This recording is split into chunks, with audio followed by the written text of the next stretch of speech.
EV conversions are becoming more and more popular, and behind me we've got a classic Porsche that Rory from Legacy EV has performed an EV conversion. Now, I want to find out a little bit more about this conversion and what goes into it. For a start, we're talking about a classic collectible air-cooled Porsche. They're not making any of these anymore. I got a question, is there any sort of worries about affecting its collectability, its resale by taking the internal combustion engine out and going EV? Not on this one, I don't think, because HP Tuners obviously was using it as a test bed, something that they probably won't ever convert back. However, when we did the build, we were very careful to make it reversible. So there's nothing that's been cut or modified that you can't reverse? A few things, but things that are easy to replace or easy to fix. So we kept that in mind. I definitely, when we were talking to them initially, I said, how much can we cut? And they said none, for that exact reason. So it limited and made it packaging even more difficult, but we were able to get there and hopefully keep most of the basis there for it. All right, so we come at this essentially with a relatively clean sheet of paper, I guess, once the internal combustion engine and gearbox have been removed. What are the considerations in terms of what options you've got available for electric motors, inverters, and control units? Yeah, so we work directly with HP Tuners. We kind of got an idea, and how we approach it with all customers at Legacy, we asked, what kind of performance, what kind of power do you want to make, and what's the range? Most of the time, people think 500 miles. Let's be honest, something like this, you don't need 500 miles of range out of it.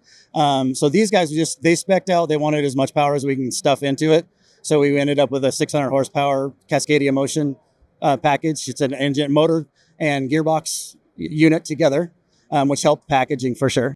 So when you say gearbox as well, just for those who are new to EV, we don't run a gearbox like we would conventionally run maybe a 4, 5 or a 6-speed gearbox. Right. It's a reduction drive, but generally we're one gear. Single speed, yeah, for sure. Yeah, and this one steps down 6.5 to 1, I believe, is on this particular one. All right, so the actual motor and inverter, Cascadia Motion, so this is an aftermarket EV supplier. I would imagine at this point in time, as we're filming this, most people are looking at doing an EV conversion would be more going to a breaker's yard and maybe picking up an accident-damaged Tesla Model 3 or something similar and transferring the drive unit. So can you give us a rundown on what sets Cascadia Motion apart from a crashed Tesla Model 3? And what are the pros and cons of each direction? Yeah, I think currently what separates it is the ability to get in there and program it and control it. The Tesla's really difficult to do that. Everything's CAN-based, so it limits the amount you can control torque outputs and inputs and things like that, to where the Cascadia is fairly open, and we can get in there and control everything we need to control on the torque side and torque management side. More sort of aimed at a motorsport application rather than just an EV conversion because of that extra control? I don't think so. I think more people, like you said earlier, I think more people might go with the Tesla because of the entry level costs is less. But there's so much more flexibility. And for a customer like HP Tuners, that's what they need, is they need flexibility. And the Cascadia certainly gives you more options that way. Okay, talk to us about the power target and how you go about achieving that. Mm-hmm. So powers on the Cascadia, this one particularly, it's all based on your battery, what your battery is going to supply, the amount of current that you can supply and how long you can supply that current for. This particular Cascadia will make 600 horsepower at the voltage of this pack is. This is 800 volts, you said before, off camera? 800 volts, yeah. We actually limit this one to just 750 because of some of the other components that are on the car, not a limitation of the motor itself. And that's just because we're so far ahead doing an 800 volt system. Not all DC-DCs are out there that can run that kind of voltage, or chargers and things like that. Am I right in saying sort of the mainstream at the moment is around that 400 volt mark? So this is about double? Yeah, absolutely. Yeah, that's definitely most of what we do is 400 volts. That's the common one for sure. In terms of the other important components that go into an EV swap, obviously we've got a battery pack which we haven't talked about, and there's also some thermal management. Can you give us a bit of a high-level view on those components? Yeah, so DC to DC converter, which is basically your alternator, takes high voltage, makes it to low voltage. Your onboard charger, and then after that, you're really just down to thermal management. Your standard, your gas pedal, your accelerator pedal in this application.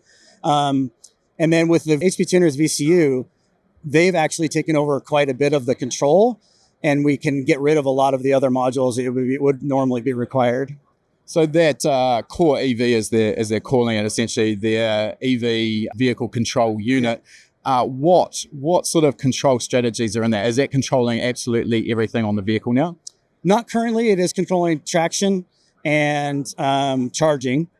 And so we have a separate BMS in the car right now, but It's a battery management system. Yes. The battery management system is actually separate, but it reports right back to the VCU, and the VCU can make final decisions on what available torque is there, depending on the voltage and the temperatures going on in the battery pack. So important to keep everything communicating. So you make the power, but also have strategies there to derate if the temperature's getting a little bit excessive. Most importance for sure, safety. In terms of regen as well, that's another element that needs to be considered. So, well, for a start, for those who maybe haven't heard the term regen, what is that and how does it work and how's that integrated? So regen basically is turning your electric motor into a generator, which then takes power. So when you let off the pedal, the accelerator pedal, it actually goes into a braking mode and puts that energy that would normally be used up in heat in your brakes back into the battery pack. So essentially for light braking, you don't actually need to touch the brake pedal. It's the regen slowing the car down. But then if you need to stop more quickly, that's where you start using the brakes as well. Yeah, you could use both. It's amazing though how much regen we can get out of them now to where it'll stop a car pretty fast. But the other thing that HP tuners will offer is the control of both regen without brake pedal and regen with, because you can start to add more regen into it as you're braking, as you're asking for more braking system from the system. That makes sense from my own perspective. I would assume that tuning that strategy so that it doesn't feel odd to the driver would be potentially challenging. Am I right, or is this pretty seamless? I think you're right. I think it also depends on it's very vehicle dependent, depending on how heavy the car is, depending on wheelbase and how big a tire it has on it. That transition of on and off regen can certainly be abrupt, but I think the HP tuner guys are going to have a handle on that. Now, just coming back to the different options, I don't know what the going rate for a crashed Tesla is. I imagine it's not a huge amount. Right. Cascadia, as an aftermarket electric motor supplier, I'm assuming that their componentry is still sort of significantly more steeply priced. Am I right, or is it coming down? So my experience, because I have a Tesla-powered EV, you can buy a Model 3 in the $13,000 to $18,000 range, depending on the year. And a Cascadia Motion, depending on the horsepower, that's your entry level for a Cascadia, is that 15,000 mark. This one with the horsepower it has, you're more into the low to $20,000 range. Okay, so the gap, I remember a couple of years back visiting this show and we were talking probably double that. So it sounds like they've come down a lot, and obviously as more players come into the market, there's more competition that will continue to come down. So exciting times for those who are looking to do an EV swap. If people want to learn more about you and Legacy EV, where are they best to go to? Legacyev.com. If you like that video, make sure you give it a thumbs up. And if you're not already a subscriber, make sure you're subscribed. We release a new video every week.